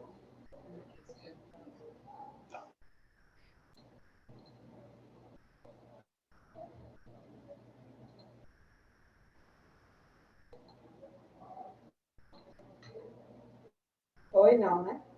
Não foi, mas não tem problema. Você passando as telas ali do lado, a Tá gente passando? volta para a capa só para a gente ver se está passando. Não, né? Agora agora? foi para a capa. Isso, foi para a capa e voltou para a definição. Tá. Tá bom? Tá dando para ver assim? Dá sim, dá sim. Pronto. Então, eu vou falar sobre o Programa Estadual de Pagamento por Serviços Ambientais do Estado da Bahia. É a lei número 3.223, de 12 de janeiro de 2015. É uma lei que ainda não está regulamentada, então, no âmbito do programa, a gente tem feito o que a gente pode fazer sem o regulamento ainda. O regulamento está na Casa Civil para ser aprovado, a gente participou ativamente da construção do regulamento e estamos aguardando, né, esse decreto de regulamento. Eu vou começar falando um pouquinho, algumas definições para a gente poder entender o que é o pagamento por serviços ambientais, e aí depois a gente entender como é o programa, o que é o programa. Então, eu trouxe aqui definições de serviços ecossistêmicos, serviços ambientais e pagamento por serviços ambientais. Então, a definição são pagamentos ou incentivos de natureza monetária ou não monetária. Quando a gente fala pagamento, a gente acha que é só por dinheiro, só por moeda, e pode ser monetário ou não monetário, decorrentes de atividades de manutenção, preservação, restauração e recuperação, uso sustentável ou melhoria dos ecossistemas, realizados pelos provedores, quais estão condicionados à verificação periódica por parte do pagador para efeitos de constatar o fornecimento desses serviços ecossistêmicos. Então, os serviços ecossistêmicos são aqueles serviços relevantes para a sociedade gerados pelos recursos naturais, pela natureza. Então, água, crédito de carbono, beleza cênica, regulação do clima, são serviços ecossistêmicos. Os serviços ambientais são um conjunto dessas atividades que permitem a melhoria, a conservação e a recuperação dos serviços ecossistêmicos. Então, os serviços ambientais são os serviços que, com a ajuda do homem, a natureza, o homem ajuda a natureza nessa melhoria. E o pagamento por isso a gente tem dois conceitos, que é provedor, recebedor, princípios, na verdade, e usuário pagador. Então, o provedor, que é o homem que faz essa melhoria nos serviços ecossistêmicos, e o usuário pagador, que somos nós que usamos e pagamos por esse serviço. Aqui a gente tem um modelinho que dá para entender mais esses conceitos. Então, a gente tem uma adesão voluntária do contrato de PSA pelo prestador desses serviços. O PSA ele é feito através de um contrato, então ele não tem essa característica assistencialista. Ele é, de fato, um contrato, é um instrumento econômico. Então, esse contrato ele tem direitos, deveres. Então, acontece a adesão voluntária, tem que ser sempre voluntário. O produtor ele não pode ser obrigado a receber, ele tem que fazer essa adesão voluntária. E aí a gente tem a implantação de práticas ambientais que geram serviços ecossistêmicos. E aí, por esses serviços, o produtor tem esse reconhecimento e o pagamento, que pode ser monetário ou não. Com isso, ele pode ter um salto tecnológico. Aqui eu vou trazer um pouco da situação da legislação nacional de pagamento por serviços ambientais. A gente tem a Lei 14.119, de 13 de janeiro de 2021, que é a Lei Federal de Pagamento por Serviços Ambientais. Ela institui a Política Nacional de Pagamento por Serviços Ambientais e altera algumas outras leis. Além disso, antes da Lei Federal de Pagamento por Serviços Ambientais, ele já vinha sido previsto no Código Florestal, no capítulo 10, através do chamado Programa de Apoio e Incentivo à Preservação e Recuperação do Meio Ambiente. Uma das principais linhas de atuação era justamente o PSA, na modalidade carbono, beleza cênica, biodiversidade, água, regulação do clima, valorização cultural e conhecimento tradicional ecossistêmico. Aqui é a nossa lei estadual, daqui do estado da Bahia, que é a 13.223, de 12 de janeiro de 2015. Essa lei ela institui a política estadual, o programa estadual e dá outras providências também. E os principais objetivos dessa lei são estimular a proteção, a melhoria e a conservação dos ecossistemas, da biodiversidade, valorizar econômica, social e culturalmente os serviços prestados pelos ecossistemas, promover alternativas econômicas para os provedores de serviços ambientais, com base na valorização dos serviços dos ecossistemas e uso sustentável dos recursos naturais, dentre outros objetivos que a lei também traz. Como eu havia falado, esses incentivos ou pagamentos, eles podem ser tanto em dinheiro, como incentivos fiscais, selos, certificações, premiações, assistência técnica, fornecimento de atividades relacionadas à educação ambiental. Então, existem inúmeras possibilidades além do dinheiro. Esses incentivos e pagamentos estão no artigo 11 da lei. Aqui eu trouxe os subprogramas que estão na minuta de regulamento, que ainda está na Casa Civil para ser aprovada. A minuta de regulamento institui a política estadual, o programa estadual e o sistema de pagamento por serviços ambientais. Na nossa lei, a gente tem 3 subprogramas, que é captura e sequestro de carbono, serviços hidrológicos e serviços da biodiversidade.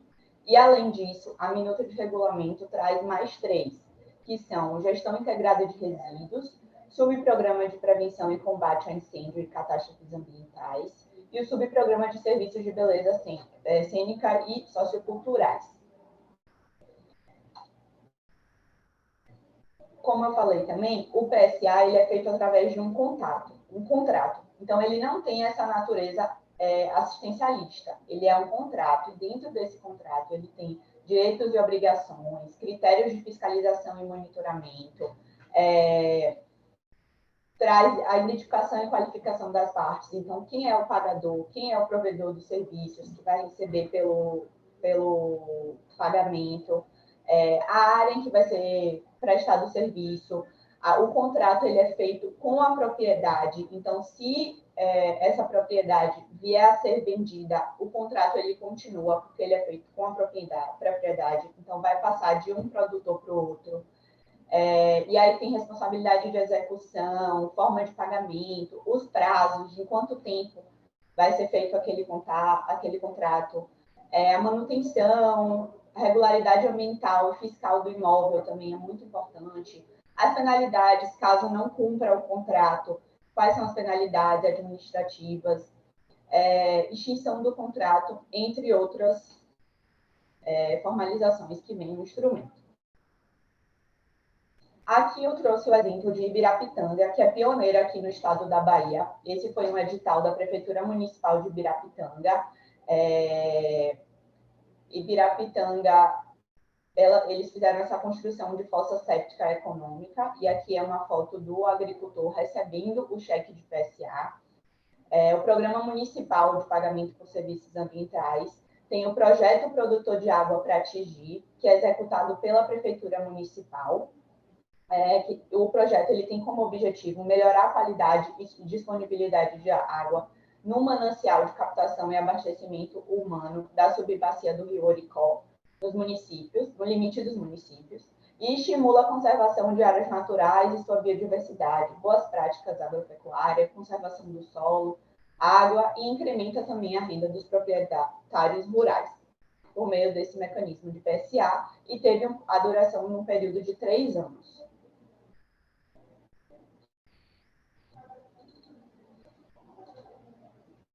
Aqui eu trouxe um exemplo, né, um esboço, na verdade, do que seria a nossa plataforma estadual de pagamento por serviços ambientais. Ela vai ser vinculada ao SEIA, né, que é o Sistema Estadual de Informações Ambientais e Recursos Hídricos. E aí, dentro da plataforma, a gente vai ter editais abertos, projetos públicos, cadastros de projetos autônomos, consultas, projetos concluídos, beneficiários, áreas contempladas, prestação de contas, as áreas potenciais de PSA, e aí tem de identificar um fluxo básico, que seria identificar seu papel na solicitação, demais participações de solução, áreas sobre programa e modalidade. Então, essa plataforma, ela está dentro da lei estadual e também do regulamento, e a gente está agora, no momento, estruturando essa plataforma e também tentando fazer a captação de recursos para poder começar a rodar com essa plataforma. Aqui são as ações do programa que já foram implementadas. Então, organização e participação em eventos técnicos, seminário do Comitê de Bacia Hidrográfica do Rio do entorno do Largo Sobradinho, curso de extensão sobre PSA da UFBA, palestra em comitês de Bacia, Salitre e Frades. E a gente fez há pouco tempo atrás também uma palestra ao município de Itanhem. A gente teve no final do ano passado, em novembro, final de novembro, início de dezembro, uma capacitação de gestores municipais da Chapada Diamantina para o desenvolvimento de políticas e programas municipais de PSA. A gente fez essa capacitação em parceria com o consórcio Chapada Forte. Então, todos os municípios que eram vinculados ao consórcio participaram. Dentre eles, e nessa capacitação, a gente teve o objetivo de desenvolver minutas de políticas municipais de PSA.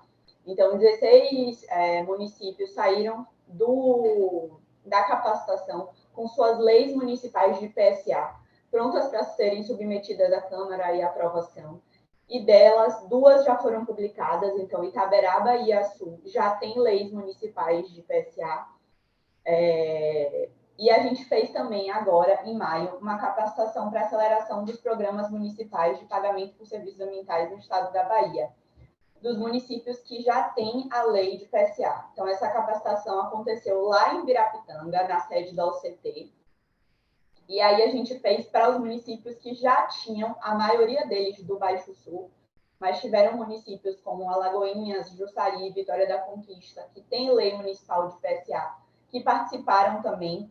Então, antes, a gente fez 2 dias lá em Birapitanga presenciais, e antes disso, a gente fez entrevistas com os municípios, em parceria com a UESC, para poder entender quais eram as dificuldades, por que os programas não estavam indo para frente, quais eram os gargalos que eles estavam enfrentando. E aí, com base nisso, a gente fez 2 dias de vivência lá em Birapitanga. Um dia a gente fez na sede da OCT, no outro dia a gente fez visitas aos programas municipais lá de Birapitanga. Então, a gente visitou vários produtores rurais, foi bem legal. Aqui foi a capacitação que a gente fez para o consórcio Chapada Forte, que eu falei, e ela foi feita dentro do Formar. A gente teve aulas online durante 3 semanas, pela tarde, e as aulas eram ao vivo. E aí, os materiais, né, dessas aulas a gente disponibilizou no Formar. Das ações em curso, né, o que é que a gente está fazendo agora no programa estadual? A gente está com a elaboração do projeto Águas da Chapada, que é o objetivo implementar o plano regional de PSA de 19 municípios da bacia hidrográfica do Rio Paraguaçu. E esse projeto é em parceria com a Superintendência de Estudos Econômicos e Social da Bahia, SEI. O delineamento que eu falei da plataforma para captação de recursos e desenvolvimento do sistema. A gente está com a capacitação de gestores municipais programadas para setembro.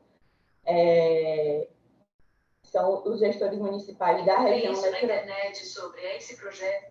região metropolitana de Salvador e Litoral Norte, em parceria com o projeto Guardiões das Águas da Embasa, para desenvolvimento de políticas de PSA. Então, a gente vai fazer uma capacitação, a mesma que a gente fez para Chapada, para os municípios da região metropolitana, que são do projeto Guardiões das Águas, e o consórcio Litoral Norte, para desenvolverem políticas de PSA também. Essa capacitação vai ter início dia 5 de setembro e vai até o final de setembro. Então, a gente vai abrir as inscrições ainda.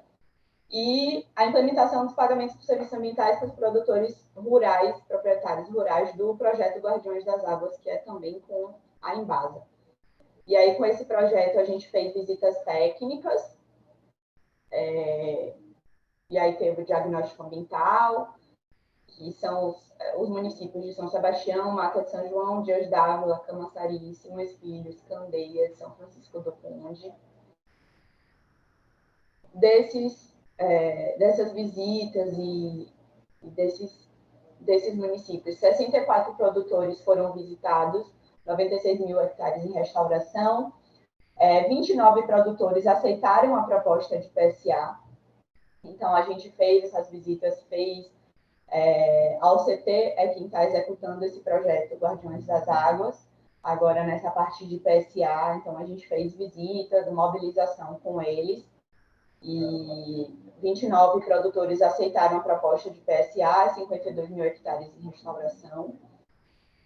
Dentre as ações em curso também, a gente tem um acordo de cooperação técnica com a Abracel, para a implementação do programa de pagamento por serviços ambientais deles, que é direcionado aos produtores parceiros do projeto de restauração da empresa. Então, eles estão fazendo um diagnóstico e a gente está construindo um plano de trabalho em conjunto. A empresa vai contribuir com a conservação das áreas de vegetação nativa em tamanho igual às áreas de plantio. Então, para cada uma que está plantado de floresta de eucalipto, a Abracel se compromete em conservar 1 hectare de vegetação nativa, chama 1 para 1, o nome desse projeto deles. E os órgãos do Estado também assinaram um acordo de cooperação técnica para capacitar 100 brigadistas voluntários. E por que é uma ação do programa Bahia Sem Fogo? E por que a gente colocou isso aqui? Porque o combate e preservação aos incêndios florestais também entra como um tipo de PSA. Das ações em curso, a gente está participando do projeto também com a temática Economia Verde, Biorecursos, Hidrorecursos e Sustentabilidade da Bahia, onde haverá um subprojeto com a temática de PSA através de um edital da FAPESB, Instituto de Ciência, Inovação e Tecnologia do Estado da Bahia, Insights. Esse projeto com a parceria com várias outras instituições, então o UESC, SEI também estão participando. Amanhã a gente vai participar da Conferência Territorial da Gestão Ambiental, em Catu. E é isso, gente, sobre o programa estadual. Aqui é a nossa equipe, Thiago Porto, que falou também aqui no Bahia no Clima para vocês, que é superintendente aqui. Luana Ribeiro, a coordenadora do programa, eu e Ciro. E aqui estão os nossos contatos. Obrigada de novo, Virgílio, pelo convite. Estamos disponíveis. Oi, Marcele, eu que super agradeço. Já recebeu aí um elogio do pessoal, por ter sido muito didática, muito legal, que aí o pessoal tem o máximo aproveito de sua palestra.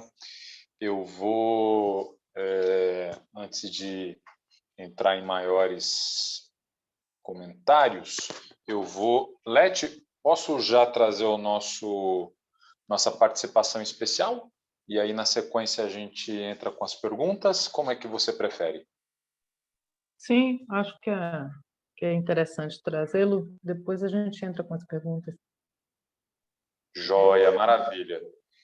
Se você puder tirar o mute do Robério, eu agradeço. O Robério Aires, que é secretário de Aratu, ele é secretário de Agricultura e Recursos Hídricos e Meio Ambiente de Aratu. Robério, a gente está abrindo o áudio, né, para o senhor, fazer aí, dar uma saudação para o pessoal, fazer uma breve reflexão nessa participação especial, que a gente agradece muito essa participação das autoridades, né, dos tomadores de decisão. Já estamos aqui em busca do seu nome para a gente. Opa, maravilha. Bom dia, querido. Bom dia. Aracatu, né, Virgílio? E no semiárido, estamos aqui na região sudoeste da Bahia, entre Brumado e Vitória da Conquista. Então, em primeiro lugar, eu quero parabenizar essa equipe fantástica que pensou nesse momento para nós, na apresentação desses painéis, para que nós pudéssemos enriquecer cada vez mais, tanto no nosso trabalho como na nossa vida, para ajudar o nosso povo a fazer esse enfrentamento, das mudanças climáticas. Então, parabéns aí também para a Linda, que vem falar para nós sobre o financiamento climático, que é de suma importância nesse momento, essa adaptação, ou essas medidas que são necessárias para ajudar o país, ajudar a Bahia, ajudar as nossas regiões a se preparar para esses efeitos aí da mudança climática. Parabéns também ao William Viu, que nos falou sobre o mercado de carbono, que o mercado de carbono é um assunto que ganha os holofotes corporativos, tem ganhado nos últimos anos no mundo inteiro. Como funciona essa comercialização dos critérios de carbono, que o mercado cada vez mais fala sobre isso nas discussões das empresas, dos governos, a cidade, as pessoas, com causas ambientais. Então, dá para a gente entender muito bem isso e entender também a nossa responsabilidade sobre isso, porque boa parte, a culpa é nossa, quando nas nossas atividades humanas, que usamos aí o gás que é emitido pelo uso dos nossos combustíveis, fósseis, que é o petróleo, o carvão, o gás natural, e o próprio metano também, que é a decomposição da matéria orgânica, que a gente tem que trabalhar muito sobre isso. Parabéns a Marcele, que faz parte aí do SEMA, e que trouxe para nós essa luta maravilhosa de uma lei ambiental, de uma lei que vai nos proporcionar a gente acessar ao PSA, que é o Programa de Serviços Ambientais, e que abre um leque de esperança para todos nós. Então, a gente se sente assim muito lisonjeado, muito feliz, principalmente o nosso município, uma cidade pequena, gravada aqui no semiárido, no sertão da Bahia, e nós fomos contemplados por esse programa maravilhoso. Estamos hoje no 8º painel, e todos os painéis trouxeram para nós uma luz muito forte que abre as possibilidades para que nós nos empenhemos cada vez mais na luta por políticas públicas para despertar a consciência do nosso povo para uma vida mais limpa, uma vida mais tranquila, uma convivência com o meio ambiente, com os ecossistemas, para que a gente tenha uma vida melhor no futuro e oferecer uma terra mais harmônica às que virão depois de nós. Muito obrigado, parabéns a Virgílio, a Letícia, toda a equipe, um grande abraço para vocês. A gente quem agradece, Robério, tanto a sua pessoa quanto ao município de Aracatu, tem tido uma participação extremamente importante. Alguém chamou a atenção e também me chamou a atenção a mensagem que está aí ao seu fundo, a vida pulsa. Então, vamos manter, mesmo diante... é no semiárido que a vida pulsa, que mensagem linda. Quero, na oportunidade, conhecer Aracatu, te conhecer, nos reunirmos para aprofundarmos aí os planos, as iniciativas e tudo mais. Super grato pela sua participação. Eu vou passar a bola de volta aqui para a Letícia. A gente está num recorde de perguntas, então acho que a Letícia vai propor aqui uma estratégia para que a gente tenha uma produtividade nesse retorno para o pessoal, super participativo, perguntas muito interessantes. Muito obrigada, Robério. Muito bom ouvir você falar. Eu também ia comentar sobre a frase. Que bom que a vida pulsa, ela está pulsando nesse momento aqui. Então, a minha sugestão, eu vou passar a palavra para cada um dos palestrantes, eu faço a pergunta para um bloco de perguntas para cada um, e como, de fato, nós temos agora um tempo curto para os 3 palestrantes, que possa ser feito um apanhado geral das perguntas. Então, começo com a Linda Murasawa. Linda, nós temos aqui a pergunta de André Paternostro. Como ficou a questão da adicionalidade para os projetos de crédito de carbono, como era previsto no MDL, né? O Mecanismo de Desenvolvimento Limpo? A Maressa tem 2 perguntas. Ela pergunta se os municípios podem acessar estes fundos internacionais ou se precisa passar pelo governo federal ou estadual, e também qual destes fundos são de recurso direto, que não seja financiamento. Raul Neto pergunta, existe um modelo de projeto para a solicitação de financiamento? Com você, Linda. Obrigada aí, gente, pelas perguntas, né? São ótimas. Então, vou começar pela questão da adicionalidade, né? A adicionalidade, gente, continua sim, porque quando a gente olha quais são as metodologias de se chegar tanto nos créditos de carbono ou a questão da redução das emissões, existem as metodologias que foram criadas aí, e nós temos os cientistas lá da ONU, né, que fazem o IPCC lá, que montam as metodologias. Então, essa questão da adicionalidade se mantém, sim, e cada vez mais a régua vai subindo, né? Porque a partir do momento que a gente tem uma linha de base que nasce, por exemplo, já com tecnologias limpas ou de baixas emissões, etc., a linha de base começa a ficar alta e você vai diminuindo efetivamente a quantidade de emissões.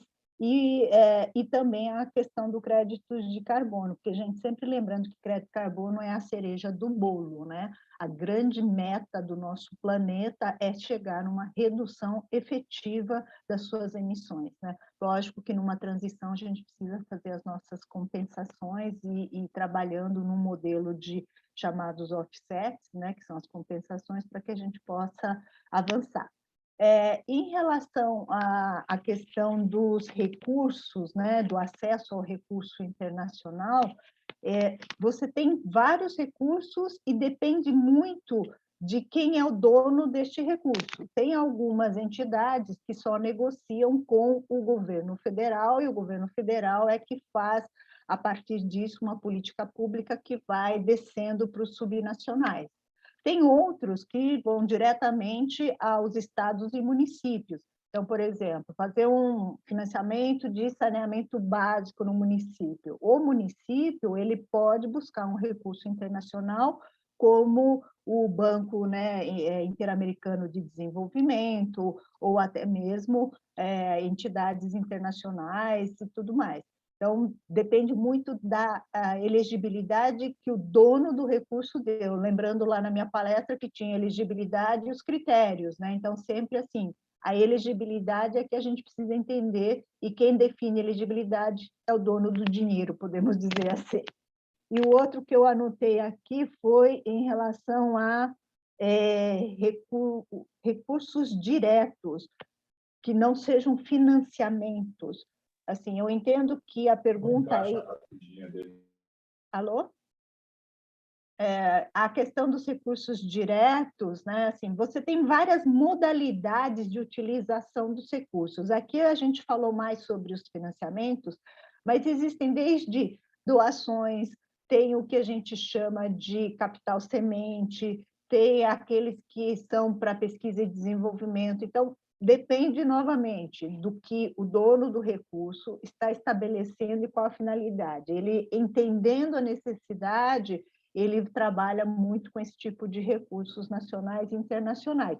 Existem aí fundações internacionais, como a fundação lá do Bill Gates, por exemplo, que apoia a educação no mundo inteiro, e ele tem trabalhado muito com doação em programas educacionais para as questões climáticas também, né? Fundação Al Gore, tem muitas fundações que dão recursos nesse sentido, tá? E a última pergunta era sobre modelo padrão para financiamento, né? A questão do modelo, algumas entidades financeiras, às vezes eles colocam no site um formulário a ser preenchido que você possa remeter isso para o banco e o banco começar a fazer as análises. Mas projetos, de uma maneira geral, ele segue o conceito do que a gente chama de plano de negócios, né? O que é o plano de negócios? O plano de negócio você tem basicamente assim, bem sumarizado, você tem o que é o projeto, para que serve o projeto, quem são os beneficiários desses projetos, como esse projeto é monitorado e quais são os resultados desse projeto. Tá? Então, em grandes linhas, é isso que define aí a busca de um financiamento. É isso, volto a palavra para a Letícia. Muito obrigada, Linda. Tem uma outra pergunta aqui de Jaime. Ele pede desculpa por não ter feito antes. E ele pergunta o seguinte: seria possível, ao invés de financiamento individual, seria tecnicamente, financeiramente viável, a implantação de pequenas usinas solares e depois distribuídas em pequenos povoados? Depende muito da forma como isso a gente chama de modelo de negócio. Você pode criar várias micro usinas e formar um consórcio, por exemplo, né, um consórcio de geração de energia, e esse consórcio de geração de energia poderia vender para vários consorciados, por exemplo, da agricultura, né? Então, você poderia ter uma cooperativa de agricultura com vários agricultores familiares lá dentro que receberiam energia desse consórcio de energia. Então, é o que a gente chama de definição de modelos de negócio, mas é viável, sim. Muito obrigada, Linda, e agradecemos também por sua paciência de estar aqui até agora. Sabemos que sua agenda é bastante atribulada. Mas é uma honra, viu, gente? Obrigada. Então, William, agora eu vou fazer o bloco de perguntas que foram feitas para você. A Maressa, ela tem 2 perguntas. Ela pede se você poderia explicar o que é um offset de florestas e por que é limitada a 30%. Pergunta também, começa com a segunda pergunta, dizendo: pelo que entendi, para o crédito de carbono funcionar bem, é interessante que a iniciativa regulatória parta do governo federal para não gerar perdas econômicas para um Estado. Por agora, é possível um município vender crédito de carbono para o exterior? A Bruna Passos pergunta: o mercado de carbono pode ser um aliado para a criação de redes de simbiose industrial? Por exemplo, hoje o reaproveitamento de alguns resíduos é um problema para certas indústrias. A criação de uma rede de simbiose para transformar resíduos numa fonte de energia de baixo carbono pode se beneficiar com a criação de créditos de carbono associados a essa escolha de gerenciamento? Jaime pergunta: como podemos inserir os pequenos agricultores familiares no mercado de carbono, independente de apoio da prefeitura, ou é necessário o apoio? O Raul Neto quer saber quais os estados do Brasil que estão na dianteira do processo de mercado de carbono e o que falta para uma maior aderência. A Nereide Segala pergunta: como fica o agricultor que está descapitalizado, com pouca terra e tecnologia arcaica, e sua produção de forma extensiva? Como financiar tecnologia para esta realidade? André Paternostro pergunta: como incluir os catadores de materiais recicláveis como beneficiários? Desculpa, essa pergunta é para Marcele. Bom, são essas perguntas, William. Passo para você a palavra. Obrigado. Temos muitas, né? Eu tentei anotar aqui, se eu esquecer de alguma, por favor, me relembre no final. Certo. Tá? Então, primeiro, começando pelos offsets florestais, né? Alguém perguntou o que era. Por exemplo, uma indústria tem obrigação de redução de, sei lá, 10% de suas emissões, que vai dar X toneladas de carbono, tá? Em determinado ano. Vou dar um exemplo numérico para ficar mais fácil. Tem que reduzir 100 toneladas de carbono. Ela pode escolher reduzir 80 toneladas através de novas tecnologias, troca motores por mais eficientes, lâmpadas, troca combustíveis, né, fósseis por renováveis, ou mesmo diesel por gás natural, não sei. Ela vê quais são as opções mais baratas, consegue implementar essa redução até 80%. Vai faltar 20% ali da redução que ela foi obrigada dentro do mercado de carbono, vai faltar 20%. Esses 20%, ela pode comprar de um projeto florestal, tá? De, por exemplo, recomposição de nativos, que foi o que a gente considerou no projeto PMR. Um reflorestamento com vegetação nativa numa área que era anteriormente floresta e tinha sido desmatada. Isso liga um pouco com o PSA, e pagamento de serviços ambientais. Então, essa indústria vai pagar para determinado, sei lá, fazendeiro ou proprietário da terra reflorestar, né, aquela área e, com isso, absorver as 20 toneladas de carbono que ela foi obrigada, mas que não reduziu internamente. Tá? Então, com isso, você consegue alcançar essa redução através de um projeto florestal. Tá? E por que limitar a 20% a 30%? Porque se a indústria se for possível para a indústria comprar 100% de redução de projetos florestais, ela vai ficar com a sua tecnologia obsoleta pelas próximas décadas, comprando reduções do setor florestal. E quando acabar nosso potencial florestal, a gente vai ter uma indústria que é super atrasada tecnologicamente. Então, esse lock-in na tecnologia antiga que a gente tenta evitar, né, botando esse limite no uso de offsets. Tá?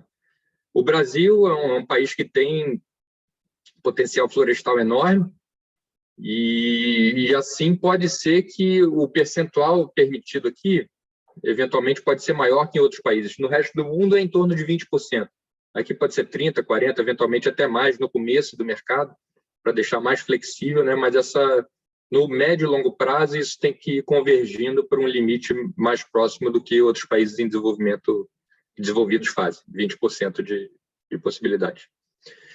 Segunda pergunta aí, crédito de carbono a nível federal. A regulamentação, teoricamente, mais eficiente seria vinda a partir do governo federal, pelo motivo que eu falei. Quanto maior a fronteira, né, mais eficiente é o mercado. Quanto menor a fronteira, maior o risco que você tem de carbon leakage, das empresas irem para o estado vizinho ou irem para o estado que tem o maior consumo, que tem maior demanda, né, pelos produtos.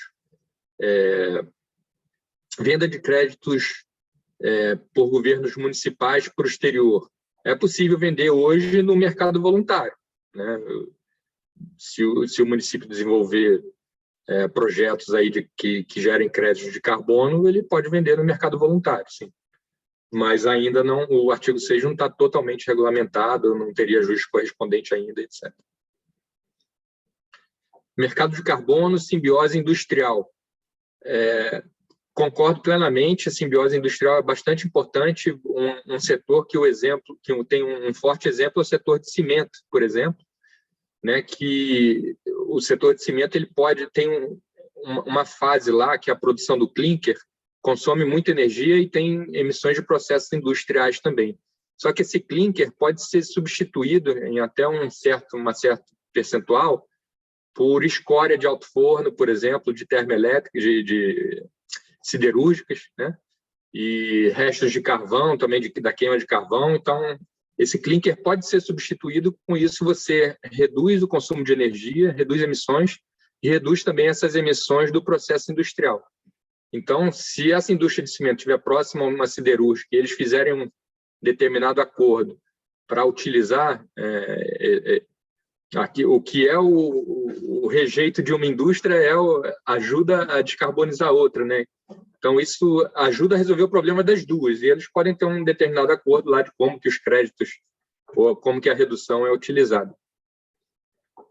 A questão de agricultores familiares, nas nossas simulações, o setor de AFOLU fica de fora da precificação de carbono, porque com as nossas simulações a gente entendeu que é mais eficiente que o setor agrícola e de florestas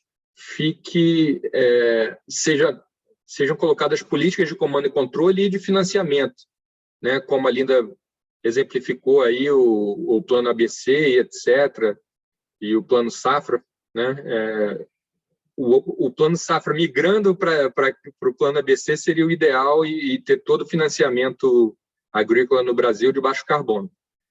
Então, a gente entende que esse caminho seja mais eficiente para a redução de emissões. E o desmatamento não responde à precificação, né? A gente sabe que mais de 90%, quase 100% do desmatamento é ilegal, e o cara que está desmatando ilegalmente não vai pagar, ou não vai vender créditos ou comprar crédito no mercado porque está desmatando. Então, seria inócuo colocar um mercado de carbono envolvendo esses setores aí. Quais estados estão na dianteira?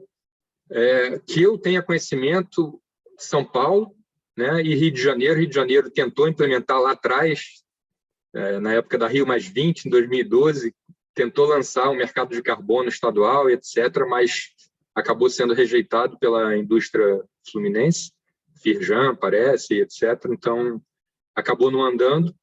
Mas eu acho, na verdade, que o mais eficiente é não ir por esse caminho de mercados estaduais, mas pressionar o governo federal a implementar o mercado nacional. Agricultores descapitalizados, financiamento, etc., eu acho que a Linda tem possibilidade maior de responder essa questão, tá? Porque é mais ligada a financiamento do que a mercado de carbono em si. Bem, eu tentei responder aí resumidamente. Se restar alguma dúvida, por favor, avise. Eu não vi se você respondeu a pergunta de Nereide. Como fica o agricultor que está descapitalizado com pouca terra e tecnologia arcaica e sua produção de forma extensiva? Como financiar a tecnologia para essa realidade? Embora você tenha feito essa observação, né, em relação à retirada, com relação à questão do desmatamento e tal, mas seria, se você puder responder. Não, esse agricultor descapitalizado ele precisa de financiamento. Aí eu passei para a Linda responder essa pergunta. Eu te ajudo, Elian. Tá bom, vou tentar ajudar aí a pergunta aí. Obrigado, Linda. De nada. Mas em relação à questão do agricultor estar descapitalizado, né, que é uma realidade, infelizmente, no Brasil, e o que acontece é que, geralmente, ele está descapitalizado e erroneamente endividado, né? O que eu digo erroneamente endividado? Ele se endivida em cheque especial, cartão de crédito, e o melhor que seria se ele fosse, por exemplo, um crédito rural, gente. Por quê? Porque a taxa de juros de cartão de crédito e de cheque especial são as mais caras do mercado, enquanto que o crédito rural, por exemplo, é subsidiado. Hoje deve estar em torno de 6 e pouco por cento crédito rural, contra uma Selic de 13% ano. Então, a dificuldade de você realmente mobilizar um produtor que está totalmente sem capital, aí vem a famosa, os modelos colaborativos, né? Você tem desde universidades, universidades, Embrapas, Emater, que vão fazendo ajuda da capacitação em si, aí buscar realmente recursos nacionais e internacionais de doação para fazer fundos que possam trabalhar em modelos colaborativos, por exemplo, de cooperativas ali da região. Então, vamos desenvolver a parte de leite, né? Fazer um leite de baixo carbono. Como fazer isso? Envolve uma capacitação técnica da Emater, da Embrapa, das universidades, as prefeituras e municípios, assim, as secretarias, né, podem ajudá-los a, inclusive, estruturar-se financeiramente, buscando esse tipo de recursos internacionais, doação, e o que a gente chama hoje de blended finance também, que tem uma parte que é doação, e depois de um certo aporte de doação, começa, sim, a parte dos financiamentos propriamente ditos, né? Então, de novo, volta para a questão dos modelos de negócios que tem que ser feito, e a grande questão de como tirar, né, sair dessa lacuna de falta de capital, ele não tem jeito, precisa de recurso, mas não dá para ficar também fazendo só o modelo de doação. É por isso que o Blended Finance é importante, para que você gere uma capacidade de forma que essas pessoas não fiquem dependendo o resto da vida de doações. Elas vão ter capacitação, recurso, de forma que ela possa começar a gerar receita, aí vem o famoso item geração de renda e inclusão social. É complexo? É muito complexo esses modelos, gente, mas funciona em algumas localidades. É isso, obrigada, gente. Eu que agradeço, Linda. As perguntas são muitas, eu estou aqui falando com vocês, mas também organizando, e eu passo agora a elencar as perguntas para a Marcele. Marcele, da mesma forma, eu vou relacionar o bloco de perguntas, depois passo para você responder. Então, André Paternostro pergunta: como incluir os catadores de materiais recicláveis como beneficiários do Programa Estadual de Pagamento por Serviços Ambientais? O Clóvis Lunardi, também da SEMA de Ilhéus, pergunta: como atuar com o PSA em áreas indígenas? Jacileda Santos pergunta: como trabalhar PSA em zona urbana e também se é possível ou viável incentivar proteção de nascentes urbanas para fins de PSA. Maresa pergunta: já tem algum edital aberto para PSA na Bahia? O Bruno Passos: qualquer pessoa pode participar da capacitação em setembro para a região metropolitana? Desculpe, é Bruna Passos. E ela pergunta também: o reaproveitamento de resíduos para a conservação de florestas, por exemplo, pode ser considerado um serviço ambiental? A Alcione Correia quer saber se poderia discorrer mais no conceito de usuário pagador dentro do PSA. E o Hamilton Oliveira, que pergunta: no mercado de carbono e nos financiamentos focados na mitigação para a adaptação à mudança climática, o PSA pode ser orientado a ser inserido como ações de compensação ambiental nos licenciamentos dos grandes empreendimentos eólicos, solar, mineração no semiárido baiano? É com você, Marcele.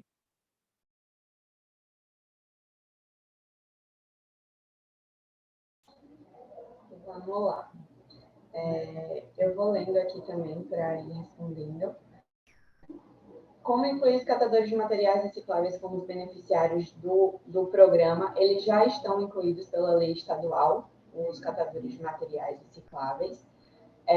Como atuar com o PSA em áreas indígenas? As áreas indígenas são, os povos e comunidades tradicionais são públicos prioritários, de acordo com a nossa lei, para serem beneficiados com o programa estadual de pagamento por serviços ambientais, e aí de acordo com os serviços ambientais que eles provêm, eles vão ser beneficiados através de algum edital ou algo do tipo. Pode ser trabalhado o PSA em zona urbana, assim como a proteção de nascentes para fins de PSA nas zonas urbanas também. Não há diferenciação entre zona urbana e zona rural. Assim como a gente trabalha na zona rural, a gente pode trabalhar na zona urbana, e pode ser através de catadores de materiais recicláveis, com a pergunta que foi em cima. Editais abertos para PSA na Bahia pelo Estado ainda não, justamente porque a gente não tem regulamentação e não tem essa verba ainda destinada ao programa estadual, então pelo Estado não. Só que existem vários editais abertos, a ANA abre edital, então nem sempre os beneficiários são pelo Estado, né? Pode ser através de empresas privadas também. Deixa eu ver. Qualquer pessoa pode participar da capacitação indo para a região metropolitana. Então, o recorte da região metropolitana que a gente está fazendo é de acordo com essa parceria que a gente fez com a Embasa com o projeto Guardiões. Mas foi Bruna que perguntou, você pode entrar em contato comigo por e-mail para eu ver se o município, que na verdade é para os técnicos ambientais dos municípios, então para ver se o seu município vai ser contemplado, né, nesse recorte dos municípios, e aí pode participar sim, tá? Reaproveitamento de resíduos para conservação de florestas pode ser considerado um serviço ambiental. Sim, a reciclagem e compostagem são considerados serviços ambientais importantes para a conservação e podem sim ser elegíveis. Posso disponibilizar a apresentação, tem também. Conceito de usuário pagador dentro do pagamento. O usuário pagador, nós somos as pessoas que usam os recursos naturais e a gente paga por isso. É basicamente isso, esse usuário pagador, né? Nós que usamos os serviços ambientais vamos pagar por isso para as pessoas que conservam esses serviços, para as pessoas que incentivam, promovem.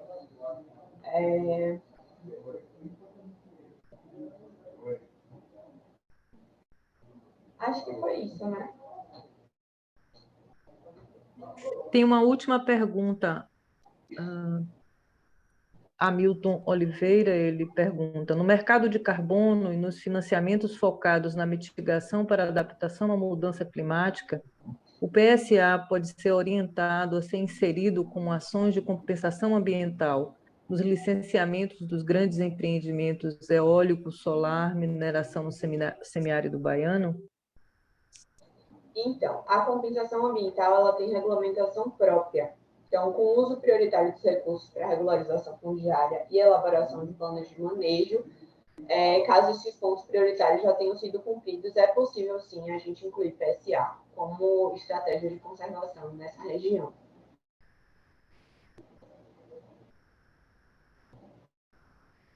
Acho que eu respondi, né? Isso. Muito obrigada, Marcele. Obrigada a a vocês. vocês. Vou passar para Virgílio. Minha gente, muito obrigado tanto aos palestrantes, às palestrantes, Linda, William, Marcele, trouxeram aí informações valiosas dos territórios. Eu aprendi muito no dia de hoje, então estou muito feliz. Tenho muitas perguntas para endereçar, depois eu vou endereçar também as nossas perguntas, eu quero rever ainda. Nós vamos subir essa mesa de hoje no YouTube, né? Estamos subindo pouco a pouco, então pedimos só um pouquinho de paciência. Quero agradecer a presença de todos os participantes aqui, né? Batemos recorde hoje de perguntas, então seguramente foi um evento muito proveitoso. E lembrar que depois da manhã, na quinta-feira, a gente tem outra mesa imperdível, que a gente vai falar sobre agricultura mais resiliente e de baixo carbono. Então, a gente vai estar discutindo tanto mitigação quanto adaptação às mudanças climáticas, com o Walter Stenbuck, do Instituto Chico Mendes, né? E ICMBio, e com o Nelson Araújo, que é um agricultor agroflorestal muito experiente, né? Ele tem experiências implementadas tanto na Mata Atlântica quanto na Caatinga, né? Com repercussão, inclusive na BBC, reportagem na BBC, um amigo querido e que tem, como se diz na Bahia, brocado nessas iniciativas. Mais uma vez agradeço os nossos apoiadores, o CREA, a ABS, o INCTENTRI, agradeço a Bahia Gás pelo patrocínio e espero revê-las e revê-los, então, na próxima mesa. Muito obrigado e um ótimo dia para todas e todos. Valeu, Jaime. Grande abraço. Obrigada, gente. Tchau. Tchau, Obrigada, tchau, gente. gente. Obrigada.